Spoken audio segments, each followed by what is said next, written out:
People didn't get lazy. I think the rules have changed. In the 50s, you can have a family, you can wife, kids, a car, a house, and be a manager at a store somewhere in town. Yeah.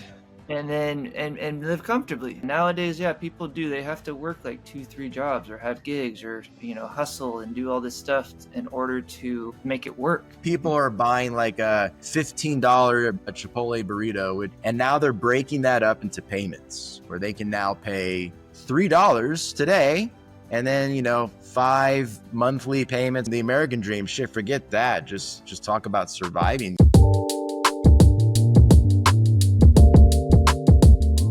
All right, we are live. Very first episode. Welcome. I am super pumped. David, thank you for being here. I'm here too. Yes, we made it. I started every fucking F that way. No, this is actually very exciting. This is our first episode of This Could Spiral. I'm super pumped, super excited. No idea where this is going to go. It may spiral. But we're here. It may not. It may spiral. It could not. It's kind of up to us, honestly. Well, yeah. So this is interesting because we kind of rebranded, and now we're going to go full force here. We're going to do what it takes to become social media influencers. That's the goal. We're going to influence in a way, right? Now, I remember us trying to do this for like, a year and a half now, just kind of like winging it. But now people are going to know. People are going to know who we are now, and they need to. It's fucking time. But yeah, so I'm here in Latin America in an undisclosed location. David is somewhere in a really cool retro apartment that is totally real. Yeah, totally real. Yeah, he loves to read books. It's temporary for now, but yes. Yeah, he's a big book reader. If anyone's seeing here behind him, he reads about 4 of those a day. Mm-hmm. And we made a pretty brilliant move to put the microphone on the shelf behind him for best quality. Speak up, speak up. Yeah. But yeah, no, he's got a cool retro apartment. Mine's not bad. I'm actually here in Colombia. It is very beautiful. If I could show you the view of these mountains, it is real. But I decided for this backdrop, I don't know. What do you think? Oh, it's fine. It works. It's good. It's not as cool as yours. Not as cool as mine, though. Yeah, dude, you got that retro tape up room I have. I love the tape cassette on the wall. You're like, I need a piece of art to really encapsulate the 80s and the 90s. Yeah, you need a cassette tape or like a vinyl record sitting somewhere. That'd be good. I won't lie though, I'm kind of into that. I have a buddy that bought a vinyl set and like all these different records, and the sound is different. Oh, it's better. Definitely. Yeah, better. Sure. It's kind of worth it. It has an older or like kind of that 70s sort of feel or vibe to it. Yeah, that vintage little groove. It's not as plasticky or kind of like, the digital has it's made things sound a little too synthetic, where it doesn't have that raw appeal that I guess it used to have when you put the record on and you have that. I don't know what that is, that little thing you put on there. It scratches, but it starts up and you're like, I get this feeling, you want to, I don't know, want to go to, I was going to say, what was that club in the 70s where everyone went? It was a very big disco club. In New York or? Yeah, in New York. Do you know what I'm talking about? Yes, but I forgot the name. Yeah. Something 66, something. I don't know, but I think of that. I think of the 70s, everyone's showing up in the bell bottoms, and you got that cool fashion going on. What was that called? Actually, I should look this up here. It's go for it.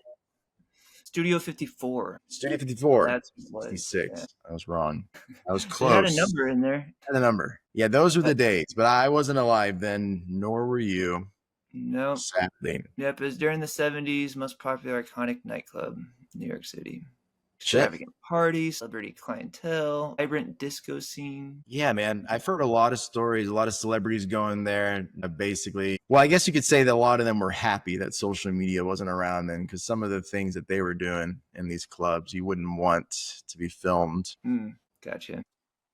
Yeah, that I actually saw some on that. That's kind of one of the bigger things why that's happening less and less these days because of that. Because these celebrities could go to these places, do these certain things, and then it could be filmed really Mm, easily now. So a lot of them are super yeah. careful. Yeah, especially nowadays. You can't even be Yeah. outside without being noticed if you're noticeable, I guess. Yeah, if you have any How do type of you fame, right? They just follow them right. around, those TMZ people. Behind the bushes and like Yeah, yeah, they just jump yeah, out. yeah. They're like, "Hey, Ben Hey, Affleck, I didn't even hey, you're notice going to you the there. gym. You going to the gym? I see you going to the gym right now. What you doing today, huh? Yeah, yeah, Getting yeah. some What are you legs doing? in? You're like, why Yeah, are you I'm here? just trying to go to the gym. Yeah, man, let me in my car." Yeah. Yeah, that would be my dream job to basically do research on celebrities' lives and just try to track them down, follow them, Mhm. make them feel uncomfortable, and then make sure you get some really good footage. Yeah. Make sure because that's what sells. Yeah, that's what sells. But this is the world we live in. We do I live in that. mean What can we really do, right? yeah, I mean that's a pretty heavy question. Where do you start Yeah. with that? Yeah. What can we really do? I'd say nothing. It's going to advance further and further. People's lives will be tracked more and more and more. And eventually, privacy will basically just be dead, Mm. right? Reminds me of like China, Yeah. like a That once is a topic for an app. I think we're going to save that one. But yeah, lots going on in China. there's a lot, China. yeah. A lot in China. Yeah, but no, I'm here, Latin America. You're still in the States, which is your favorite place to be, from what I've heard. Well, it's not a bad place where I'm at. I mean, I got this cool room. That is true. You got that really cool retro 80s room. Yes, I do. No, it's not bad. I mean, next to the beach, so that's nice. Nice coastal town. So it's not a whole lot of stress. No, not a lot of traffic, which is nice. Getting places. So not too bad. Yeah, I struggle with that here. Mine's kind of like LA traffic here. Bumper to bumper. To go one Mm, mile, it takes like 10 minutes type of thing. yeah, that's no, thank you. No, I prefer not driving. I do not drive. Not a fan. I do prefer cities where I can walk more, which is Yes, eventually I'm going I to be relocating to one here soon. That's right, better. right. Yes, much better. But yeah, I prefer walkability, or I think that's one of the things I like when I'm looking for a place to travel or live at is the walkability. That's a big factor, and of It's course so weather. true. But to be able to just be able to walk out and kind of walk to grab a coffee or just to the gym or wherever you can be within a 10-15 minute walking distance is Mhm. which they have there's cities now that are kind of like designed around that idea. They're redoing a lot of cities in the states in certain areas to create that type of atmosphere of Right, like right. mixed use buildings, not only drivable, encouraging walking, biking. They're doing that like in pockets, I've noticed, Mm, because this is a whole other ep as well. We'll probably eventually talk on, but what's going on with city design, with how it's changed over the last 70, 80 years in the US. They're right, trying to kind of go back to some of that traditional cities that there's really not many left at scale, like a New York City. There's like that's kind of it in the right. States. There's nothing else like it. Other countries, though, there definitely are. And Yeah, they there's some countries. preserve that. Right, right. Yeah, like Tokyo's a good example. Tokyo. I heard there's some cities in France like that, in Germany, obviously Mexico, where they've preserved a lot of that historical Mm, architecture, city design, how it was originally laid out. Not like the US where they just tore down fucking shit and created freeways to basically just get more people driving cars. Because you drive cars, the manufacturers of the cars make money and the politicians make money through that. So they right, right. passed more legislation to build. Then you can It's all, yeah, it's connected like They that. can build and sprawl and put in shopping Sprawl, malls and make it strip to where you have to malls. drive to places to be able to get to yeah, Yep, yep. it's all Which spread out. I'm not against driving, but I just like having the options if I want to do them. That's really it. Right. Or having a good public transportation system. Because there That's are another countries that one. have really good public transportation where you don't need a car to get around. Yeah, you fucking don't. Or I've very been to many limited. where it's very. So I've had seen some really nice transit systems in different cities and countries I've been in. You do Mhm. not get that as much in the states. There's very No. few cities that actually have ones and that are actually good. Right, right, right. One of the best I think I've been to was Tokyo was one that was a very like like their metro system was like one of the best. as far as like Mm. connecting you, getting you where you need to go and everything. And another one was in Singapore because they have like a monorail system Oh and wow. everything lines up with like the busing system and everything. So it's all like it all flows together and everything's integrated where it's just yeah, everything just it's easy. Then again though, like Singapore is a small island country, so it's not you know what I mean they can it's easier to do that I'd say like infrastructure and you know putting money into it but Mhm. there are other countries that where it is bigger and they're able to put in a you know mass transportation system Yeah. It's the it is infrastructure I've noticed that when you can have a more of a denser area, it's easier right to build like that. When you do have right like places like Texas, like where I'm from, it's like it's so spread out to create that is hard. yeah exactly and that's a lot of the states it is it's a lot of vast land in between Yeah. and they're trying to think or they've I've seen some articles where they talked about making the speed rail. Mm. I've heard about that. The light rail between like it's Yeah, they between want multiple states, right? the between multiple states, yes. But I know California was working on their own or a plan to connect, I think, LA to San Francisco and also LA to Las Vegas Mm-hmm.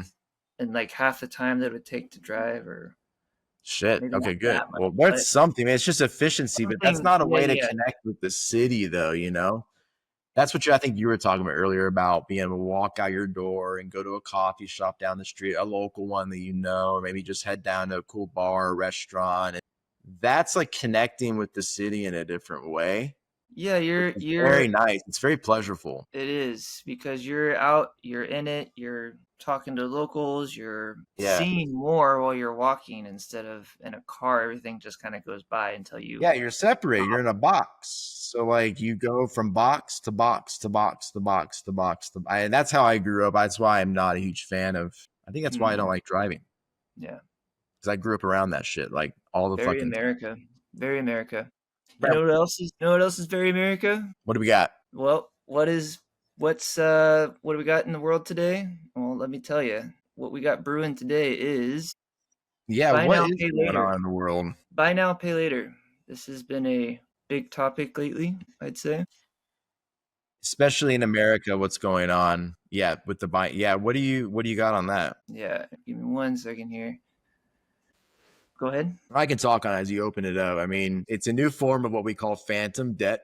It's going on in the US and the big, I guess, regulatory bodies are starting to catch up with it now. Here we go. Let's go ahead and read. What's the top? What's the top say?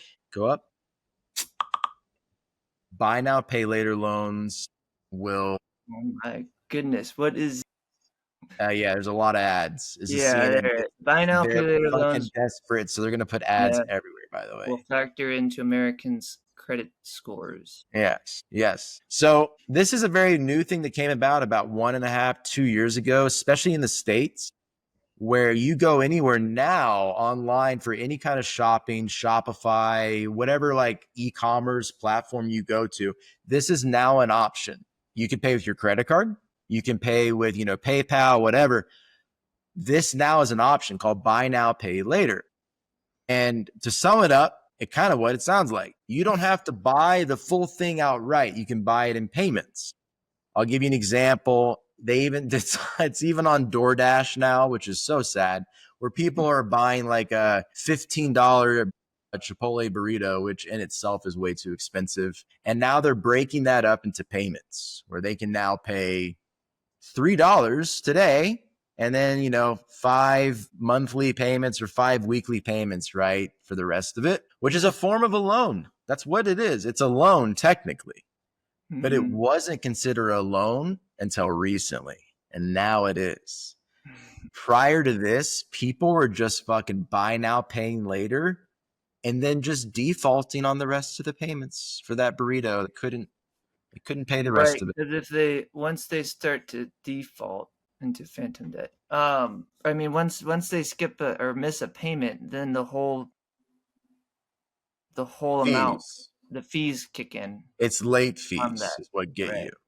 right. And the biggest ones, there's Klarna, there's Affirm, there's so many different ones now. They Mhm. reported like I think it was $130 million loss. It was something huge Yeah, because because people aren't. They back. weren't Yeah. fucking paying. And I'm like, yeah, what a brilliant business model. So that article basically is just about now, after all that shit went down, they lost all that money. Now that is going to be factored into your credit score. So people have consequences now if they don't pay. Before they had no consequences. People just got away with all of that. People Right. would just not pay and then they're Yep. fine. That's a big topic that we could talk more on it, consumerism and all this stuff, but we won't. But that is a very interesting thing that's going on. I'm glad people are being held responsible now for their shit. Mm-hmm.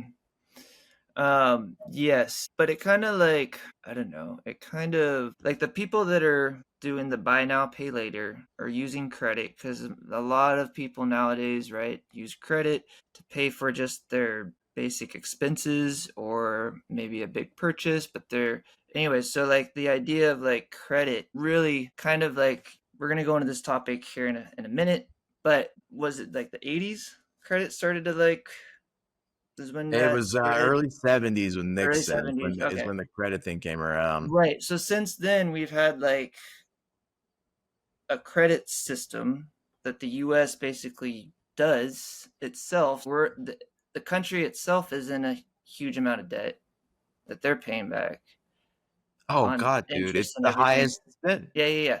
More than any country in history that, It's we're ever. exceeded our GDP. Right. So, I mean, if you have people in a country that if you're gonna like, if this is what you're looking up to or not looking up to, but you know what I mean? Like, it's like they are the ones that are They're doing setting an the thing. example for the They're people. setting the example. So then you're just following along and doing the thing. You're like, okay, I'll pay later. I'll just pay the, You can just yeah, pay it later, guys. Put it on credit. On right. credit, yeah.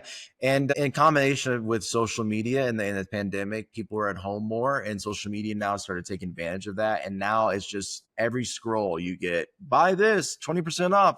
And they do it. And then that's when buy now, pay later. There was an economy kind of created, like a micro one where like, ooh, this is Mhm. an opportunity. And they've done it.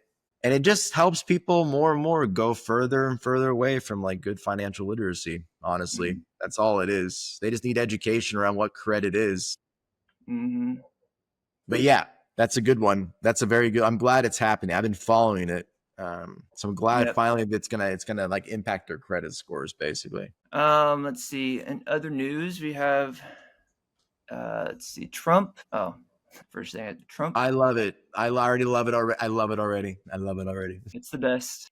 It's the best. It's the fucking best. It's the Oh best. yeah, this Here is it is. It's the wonderful. best. This is so good.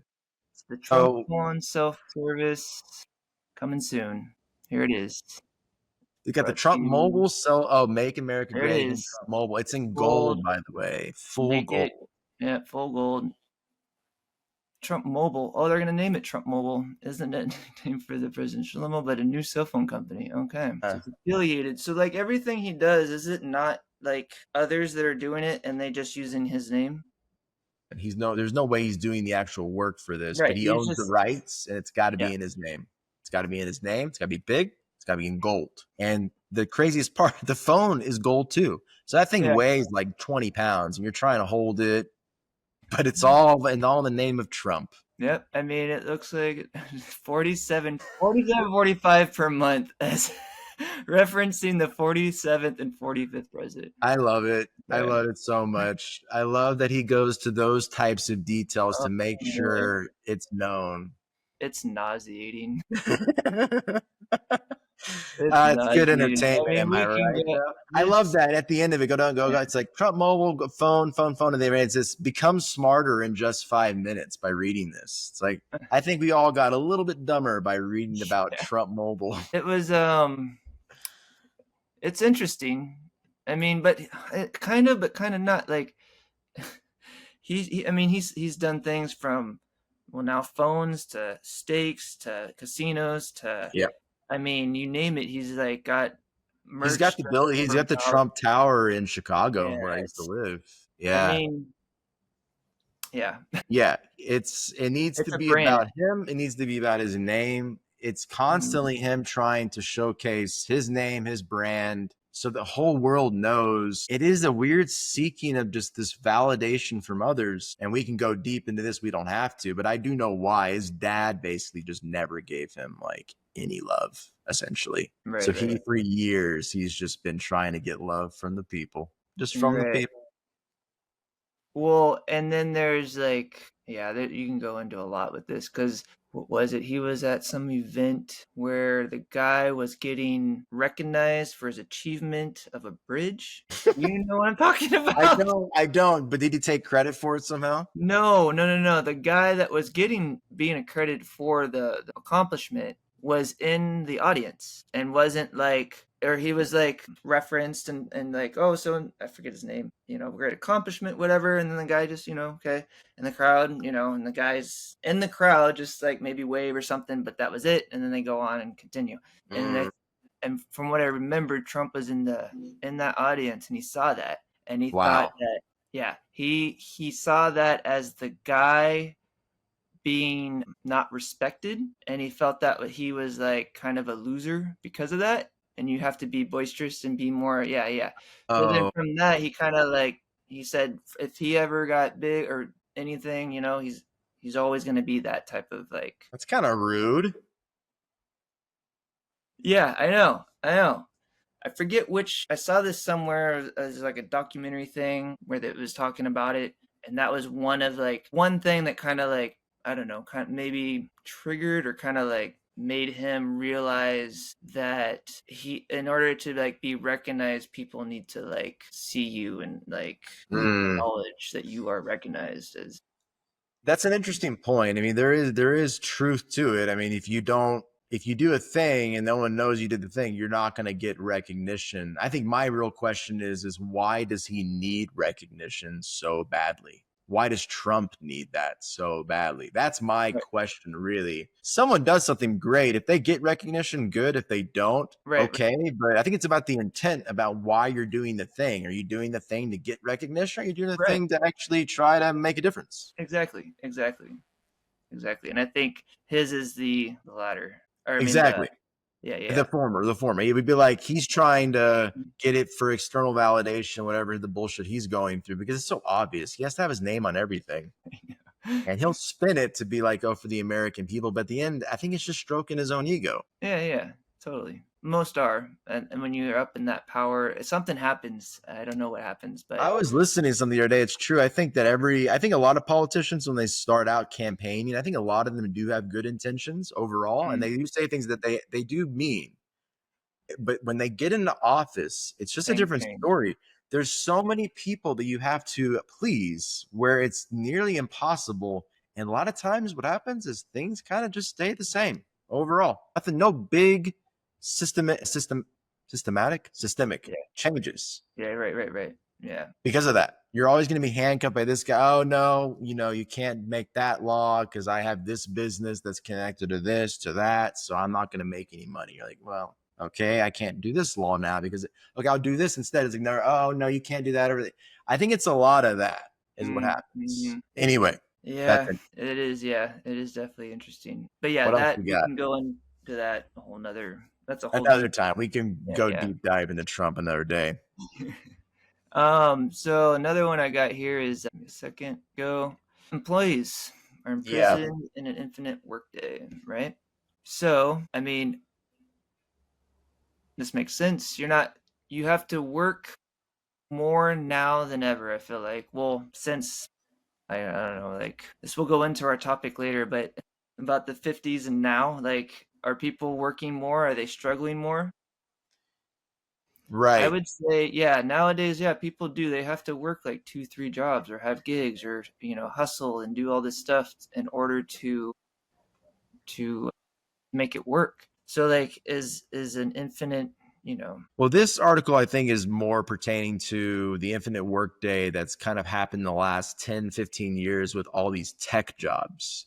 Because you're kind as of always online, you work from home, you can get a message at any time of the day. You have to go to I'm in tech, so you have to go to your computer, check a thing. This is kind of what they're conveying here around tech, called the got infinite workday. They're seeing it a lot of, I think they saw it at Microsoft. Yeah, Microsoft, they started experiencing that there. that's kind of what overall is really like. And I mean, I feel it for sure. Sometimes it's just difficult to turn it off when it's Mm, always there. If you go work at a physical location, it's a bit easier to kind of like disconnect and you leave. right. But when you work from home and you work on a computer, they're seeing more and more, look, meetings after 8 p.m. are up 16%. People are getting on, their employee average sends or receives more than 50 emails outside of regular business hours. On Yeah. weekends, 20% check their work email before noon. This is what they're kind of talking about, the infinite work day of like, you're kind of always on in a Mm, way. mm-hmm. For me, it takes intentional action to disconnect. I take a lot of Mm, intentional action. If I don't, just get notifications all the time, yeah. even when you're not working, which Yeah. kind of No, that sucks. right. That makes sense. I guess it kind of goes. It's similar though in the real world with people trying to. I mean, they're not like working all day and all night, but I mean, they are picking up. I would say a lot more people are picking up more hours or more, different things to try to get by. I don't know. Definitely. Yeah. That kind of really dives really into our main topic, which is kind of around the middle class. The middle class said, what I wrote down is the middle class didn't get lazy. The rules changed. And we're seeing a lot of that effect go on today now more than ever in the States. And we go into the history of it, right? As far as how we got here. But now more than ever today, the Mm-hmm. middle class and the lower class, the difference in income compared to years ago is so different than the top earners. Like the discrepancy or the range of difference between income the top that ones earn compared to the middle class and the lower class, it's worse than it's ever been. It can get a Yeah. bit scary here of what's going on, where it's going, I mean, it truly just boils down. The rich will get richer. That's how we've Yeah. set up a lot of stuff, Yep. especially in the States. Yeah. Yeah. It and it's more than ever now. Like when there's 2020 um was a big one, 2008, even like during these inflationary times, like there's people making and profiting, and it's just kind of like that the gap is widening, I'd say, It's even more widening. Yeah. But it always wasn't like this way. It right. wasn't. Like in the 50s you can afford to, or you can be you can have a family, you can wife, kids, a car, a house, and be a manager at a store somewhere in town, Yeah. and then and live comfortably, you know. And then it was what, the 60s and 70s when women started to work more, so then you had two incomes, right? Family and stuff. And then by what, the 70s and 80s, you both parents needed to work. It wasn't a luxury of like having the option anymore. It was kind of like Mhm. it was shifting more and more where both had to work. And then Mhm. things would start to increase.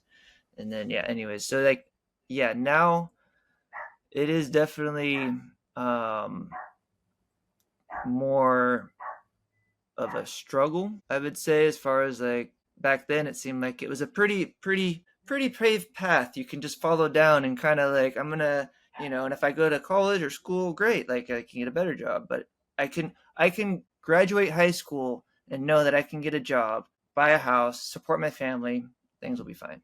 Can't do that That's now. how it was. Yeah. When my grandpa was growing up, he grew up in or he was, in his 20s and the 50s and got his first house and had a family by then. And he could do that. Like Right. my grandma really didn't work. He had two kids, Mm, bought a house in Houston, and he did it on a very modest salary from a company. He was a working man, but that was also in the days where you are loyal to the company and they're loyal to you. That did happen at one time. mm, It's not the case anymore as well, which kind of ties into that, how things have definitely changed from then. And the amount of money you needed to earn back then, the amount of income you needed, it was pretty proportionate to what a house cost, where you didn't need like fucking whatever it is now. I think it's like 10 times or maybe 12 times in some states, 12x what you make to qualify basically for this house kind of thing. jeez. I'll look up the numbers, but it's gotten worse over the years. Back then, though, it was real small. Like it's like 3x what you earn or whatever it might be, and you Mm-hmm. could afford it. You could have a reasonable salary, If you had a Mhm. wife or a partner, they could stay at home if they wanted to. Right. And it was designed around that, I think, to create that American dream, right? Which is what they were trying to do post World War II. Everyone, Right. that helped a lot with the economy. And then getting Well, out of vets were able to buy houses too. that, That that's, yes. helped, yeah, with the GI Bill, Yep. Yep. helped them get, be first-time homeowners, which then they can create wealth from or generate wealth. Right.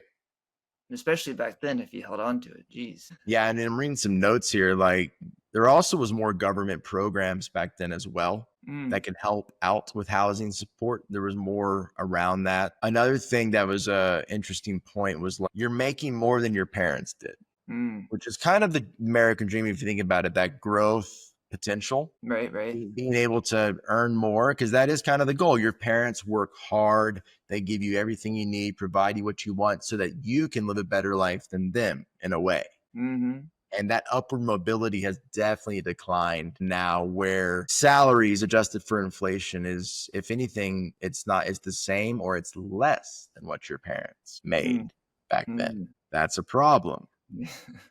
That's a problem, right? And we start to see, I think, the biggest difference in this. It begins like I believe in the 70s. It kind of begins. Like, early mid set. Yeah, I mean, that it kind of connects to this, where we really kind of went off the gold standard officially in the 70s. We were Yeah. on it before, Mhm. I and think it was like that's when 78 or 79. Wasn't it Nixon? I think it was 71. There was an act around it. I can look it up, but it was around Nixon. And it starts to get pretty bad after that because we start to print more and more money, which reduces our purchasing power naturally. Things just become more expensive because the dollar you had this year is now worth 97 cents the next year, right? Mm, That didn't help. And that's when we really went off the gold standard where we just started printing.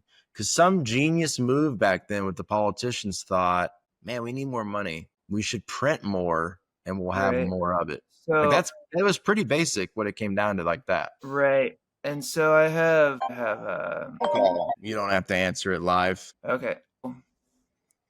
Yes, so the gold standard. So I have 1971. I also have 1933. 1930, if I'm not mistaken, returned to the gold standard. That's when we established like the $35 per Oh, ounce of gold. yeah, yeah, yeah. Yep. It was when, okay. Yeah, April 20th, 1933. US went off the gold standard, a monetary system in which currency is backed by gold, which Congress enacted. So that was, yeah, so it was backed by gold, but it was, It wasn't 1 to 1 though, but they it did. was I believe if they did kind of remain stable there at like 1 to 35. I believe something, yeah, yeah, yeah. you get 1 ounce per $35, but you'll see when it really went off, and Which, it was in the early 70s is when they yep, just said, okay, 1971. yeah, Nixon the Nixon shock was the effect of a series of economic measures, including wage and price freezes, surcharges on imports, and the unilateral cancellation of the direct international convertibility of the United States dollar to gold. yep, because that's kind of what it was. We made our currency the number one currency, the global, right, and then everyone else basically was trading in gold, their gold, like other countries' gold to us in exchange for dollars because we were going to match it, right? And we could be like a reserve for their gold.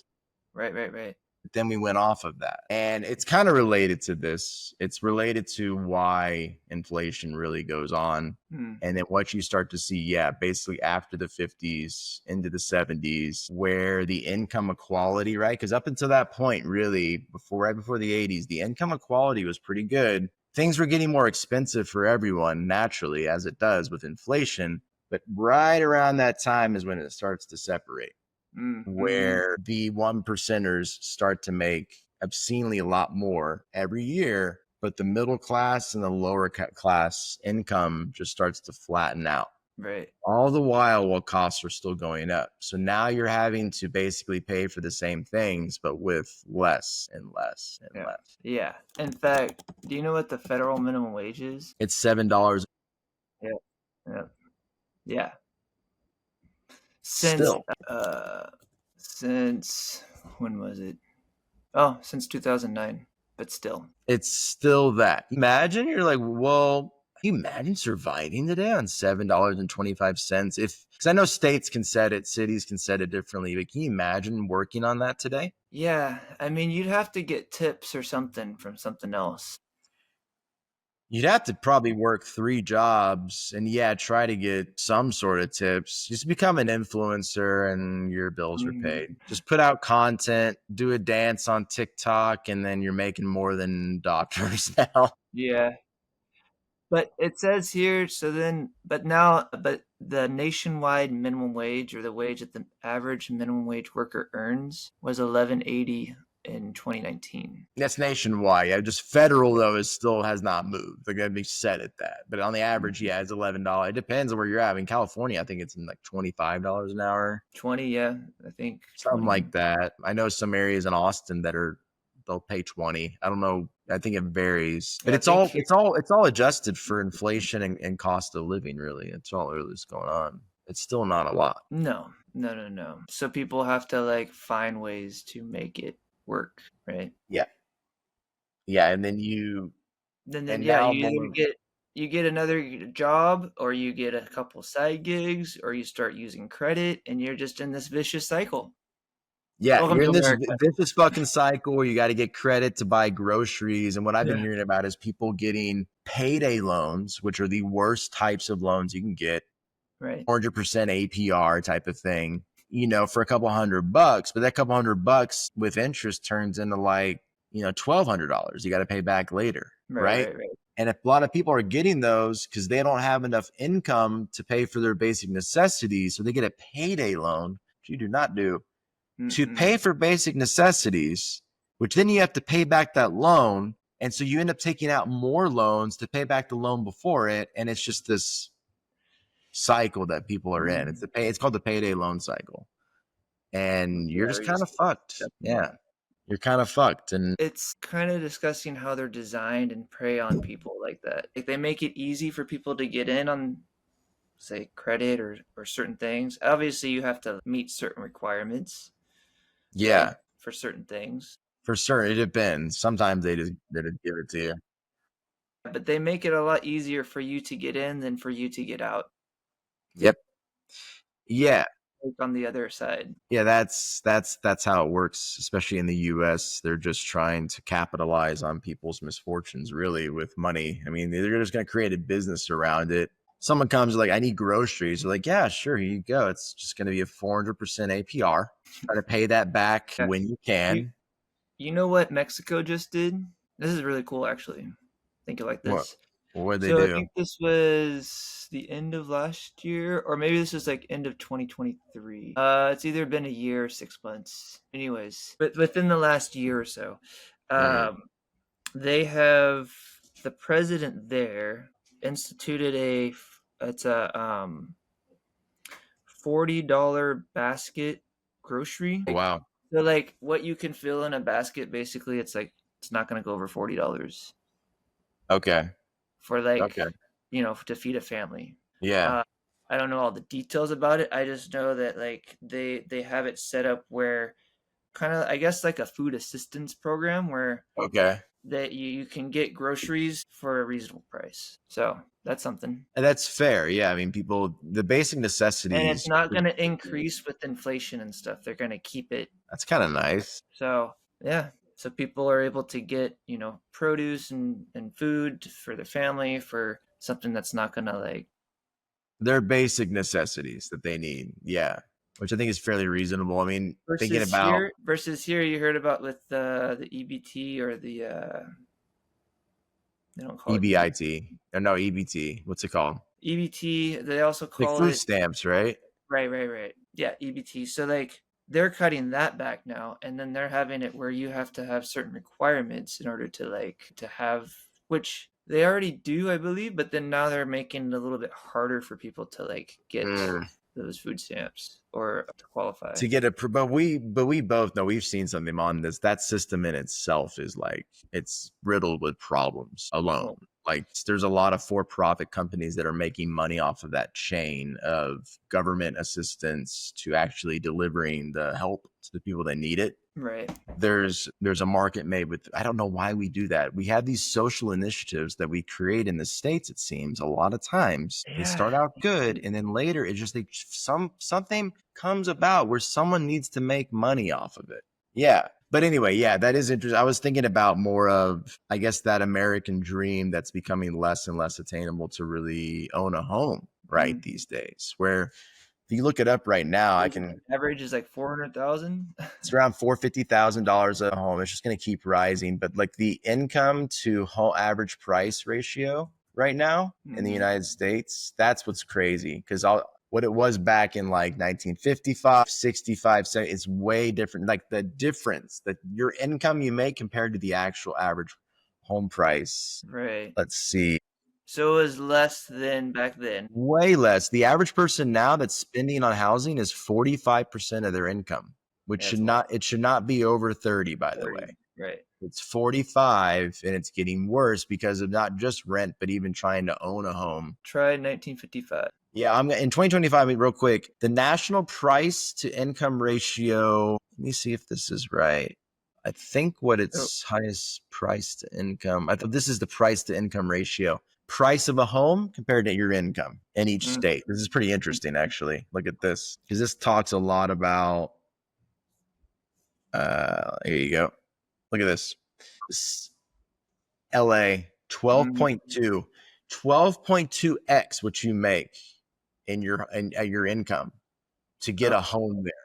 To get a home. See. So if you make $100,000, an average home is $1.2 million. That's what's going on there. So that ratio has increased over the years. We can go back to the previous years. We can look at all these. Obviously California, New York, California, Florida, Miami. This one's actually a sleeper. Boston has the highest.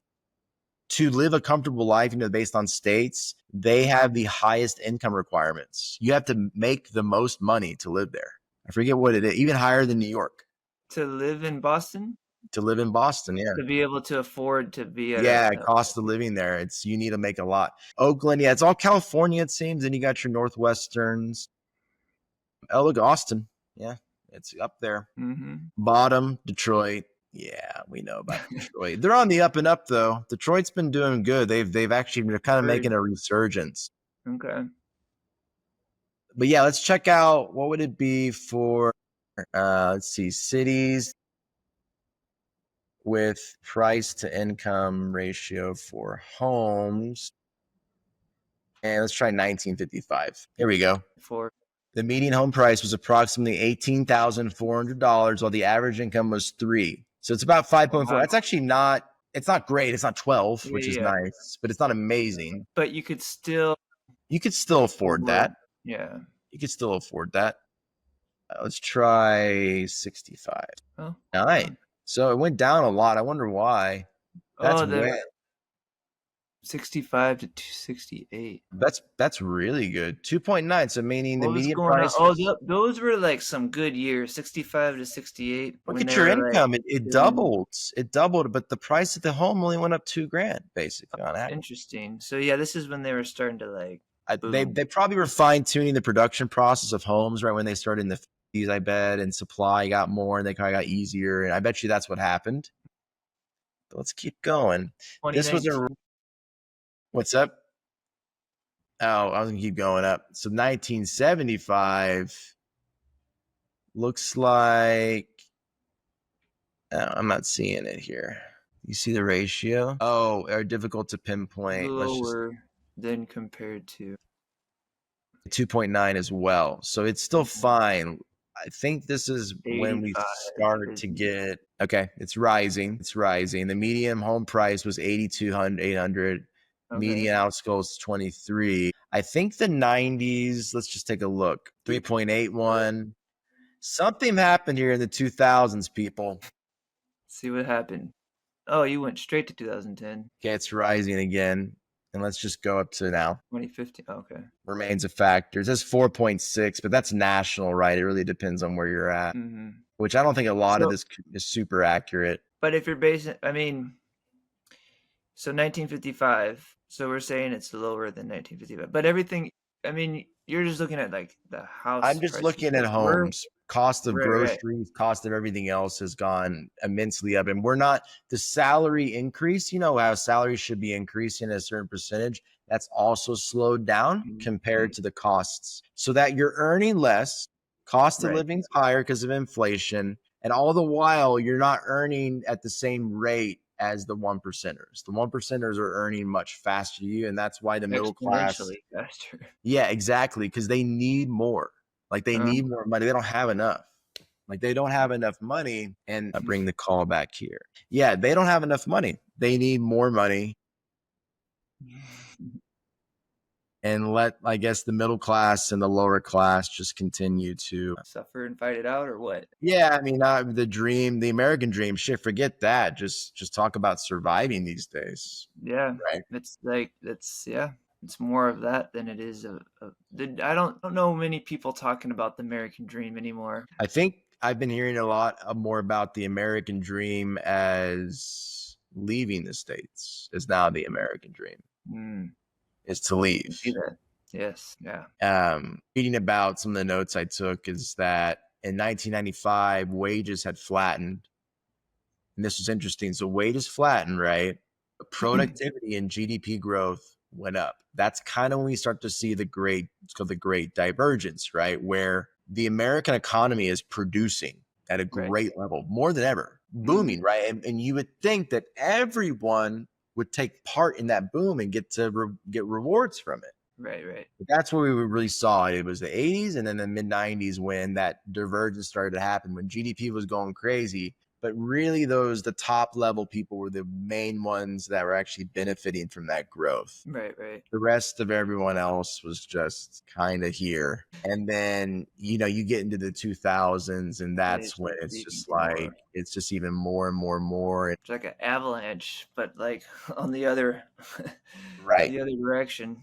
They're just going Right. up. And then now we're kind of living in a post-pandemic world, really, where things were manipulated during the pandemic, really. Mm, This is a whole other topic about Bitcoin, but that's kind of when the guy, his name's Michael Saylor, is when he realized like how our economy is just kind of puppeteers that are just mm, doing this when it's mm. all really not built on a good foundation. That's when he got so big into Bitcoin. And that's a You're whole talking other about combo. Are you talking about when they're raising and lowering interest and they're gonna Yeah. do that for like When 2020 was next like an economic year meltdown thing? for the globe, but within Mhm, like, I don't know, I forget how many months after, the economy was booming. Well, mm. we're back at it, but were we? There was no really the evidence to support that. And that's what he started investigating. It's like, oh, this is the Fed. The Fed just like raises rates and lowers rates, prints more money, then stops printing money for this like perception of prosperity that we have, but it's kind of not. It's just someone manipulating, really. And then now we're really feeling it after the pandemic. Everyone's feeling it because of We got the you injected like I forget trillions of dollars into the money supply, and now our money's worth less and less, and things are more expensive than ever. And a sandwich that was $5 5 years ago is now $15 overall. It's just Yep, because our dollars it's weakening. Really, mhm, people are feeling it. getting squeezed. Getting squeezed. So now you got to get creative, like you were saying earlier. Got to get a third job. Imagine working 3 jobs in retail. Imagine Ooh, that. Imagine working that. You got night shifts or some other or type of tough job. or doing like doing like yeah, say just typical person doing retail and then at night working at the bar and then on the side you're Right. doing Uber. Yeah, That's not that far off. that's normal. That's like yeah, To have roommates in a major and have city. roommates, yeah, in a major Yeah. city. Yeah, to have roommates. I don't know where it's gonna go really from here. I mean, it's been we're now in a time like compared to what it was back then when our grandparents were growing up, things like that. Things have changed Oh, economically. huge, yeah. It's harder to survive these days more and more, and it's kind of sad to It's see. for You sure. It's gotta crazy. find creative ways and angles. No one's gonna really help you. You gotta find ways to make more Mm, or reduce your costs. That's really it. No one else is really gonna save you. mhm. The one percenters are not gonna be like, you know what? Here's my money. Have some money. You want some? Yeah. What's her name? The philanthropist. She's been putting out a lot. What's her name? Bezos's ex-wife, Oh, that's Melinda. good. What's her name? She did pretty well in that little Oh yeah, divorce, didn't she? she's given out. She's yeah. Hold on. So she got away good, but it sounds like she's using it for good, which is nice. Yeah, Bezos, Kinsey Scott. That's it. Yeah, she owns she owns a 4% stock stake in Amazon, and Okay. her net worth is 36 billion. Wow.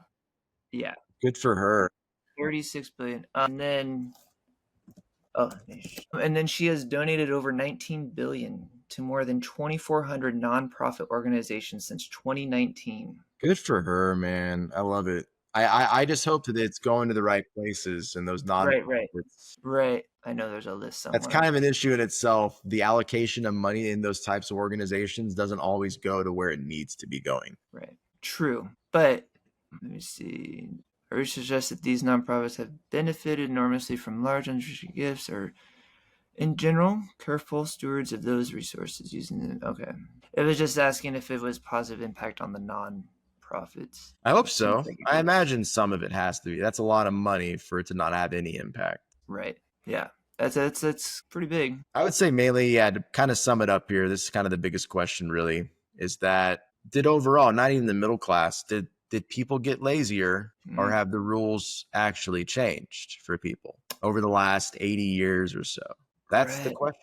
I think the rules have changed, but not just the American dream. I think the rules have changed in so many different ways. Like from our day-to-day lives of like how we consume and what we do to our morals and values, I think has changed for some. Not everyone, but there's some that it's changed Mm-hmm. and have been influenced, right? So yeah, the rules have changed. Our political system, what used to be a moderate progressive now is sounds like you're more of like leaning left or right because of like your views, right? But you Right. didn't change your views. It's like the thing changed. It's like the whole rules have changed. The whole thing, Right. right? The entire world is over the last 20, 25 years. I would say it's definitely changed. So Right. of course the rules are going to change. Right. There's so much more at play now. And Yeah, I a lot think of people just got to get yeah. more and more creative, right? The rules have changed, right? Where we're not, you work for a company for 50 years now and they're loyal to you all the Loyalty way. And you're going to doesn't say, it's like, that's changed. Yeah, That's pension changed. and all that. It's not happening. Even Do Social your Security own. and Medicare, or Right, right, right. what's Social Security? Medicaid or Yeah, Medicare. yeah. Even then, I mean, we're not gonna. You and I, when we get older, we're not gonna benefit from No, that. At one time, it was set up that way for you, all Americans, but then things and changed. it's right. Yeah, the rules have changed. The Yeah, rules have no, changed. yeah. So now it is a everybody out for themselves sort of thing. So you have to like learn to invest in yourself and learn how to like I don't know, get skills or learn certain things to like get ahead, right? Yeah. Because everything's moving so much faster, Mm. and with technology and AI and everything, it's getting even more of a Mm. you know what I mean? Yeah, There's even more there. That's another player that you gotta like that's a work around. huge one. We'll talk on that on another app, but that's a huge one, which Yeah. I think will it's going to change the rules. It's already changing the rules. It's going to change the rules hard, I'd say, in the next 10 years for everyone, where you got Yeah. to get really creative on what career you want, because that shit's probably going to be replaced and there might not be any many opportunities left, right? But Yeah. that doesn't mean you're gonna we're just gonna become this just hyper irrelevant. Now I don't know about that. I think we're just gonna have to adapt and adjust with it, and the smart people will. But I think eventually unemployment's bad as it is, even though they say it's good right now. It's not. It's Mhm. bad. I think it's going to get way worse once AI really starts to permeate into Mhm. everywhere, where unemployment rates can really rise because the creation of new jobs compared to what's being replaced is not going to keep up. It's what No. I believe too. Mhm. Just always trying to bring my sunny, positive outlook to things in life, and Right? Like, is it a simulation? What was yeah, that we for? could be. Yeah, I mean, you have the puppeteers, the bee, right? They're just Yeah. just adjusting everything, and Pulling the it's like, levers, doing yep. yeah, simulating what they want in the end. But For their profits overall, their pockets. Yeah, there are pockets. But yes, I would say the rules have changed, The definitely. rules have changed. The rules have Most changed, definitely. but I'd say that was a fairly good topic. We've kind of took a big bite out of that. I think a lot of people are feeling it right now, and I think the income inequality thing has not been talked about enough. Mm. Not to say that everyone should be equal. This is not a socialism podcast, but within our own economy, the income inequality divergence that did happen in the 80s and then the 90s, it needs to be talked about because the rich are getting way, way richer faster than we're earning. I'm not asking to earn what the 1% are earning. I would just like to be at a similar growth rate Right. as them. We're not asking for a lot. We just That's want to not be able to asking be for in a the lot. same playing field. Yeah, Right. kind of be on the same that, and that would help ease a lot of financial stress that a lot of people are going through, especially now more than ever with eggs being like $6 a carton or whatever they are. What are eggs right now? Like, what's the cost of eggs where you're at in the States? Yeah, around 7, $8. So you're like, yeah, around 7 or 8. Yeah, It's about like that. that's insane. It's insane. I know it's insane because That's like insane. 2 years ago, yeah, like 2 years ago, eggs were like $5, and I thought that was expensive Yeah, because you can get them because those are the ones I get. But then you had other ones that was like I don't know, $3 or $4, something like that. it's But they were crazy. like quite less than it is now. But all eggs are like minimum $6, $7 Yeah. minimum, Yeah, and and that's you're like a lucky to find very that. basic food that most people thought would be pretty. I mean, the price Inexpensive. of it's just been kind of steady for a long time. It's a necessity. And the thing about with eggs is like the production has stayed the same, even with the influence or the Right, right. I don't know the exact reasons why. I forget it around. Was it specifically the eggs where they were just trying to? What was it's it again? more of a like smoke screen to like pocket the rich because I know because what did happen or it has happened. I'm not saying that it didn't. Yeah. However, the profits on these companies has increased since that time that it was on the news and eggs prices were going up so were the pocket Mm. or the the CEOs or whoever it was that profited it. I forget the name of the company. It's a big one. They distribute like eggs throughout the US. They own like 25% of like egg Mm. shares or Of whatever. course they do. They just have a monopoly on the egg economy. They're like, Yeah, guys, like just see a boardroom of men. They're like, eggs. eggs. Eggs. That's what we need to do. We need to focus on eggs. Everyone needs them. They all need to Yep. eat them. We need to find a way to have a monopoly on this so we can raise the prices. And I was just like, I'm in. Sold. Great idea. Great idea. And they're like, it's infinite because the chickens just keep laying It's them and we great, sell right? them. We just can put them in factories You in don't have to really do anything. inhumane conditions and feed them actual shit, right? But then they get fatter and bigger and they Yeah, can produce more eggs for us, and more yeah. eggs is that More sweet, money. sweet dollar that we all need. Yeah. But anyways, yeah, production of eggs stayed the same because 2023, I think, was when the flu thing hit. Yeah. Prices jumped but haven't gone down. Production of eggs stayed the same, and the profits for these companies went up during that time.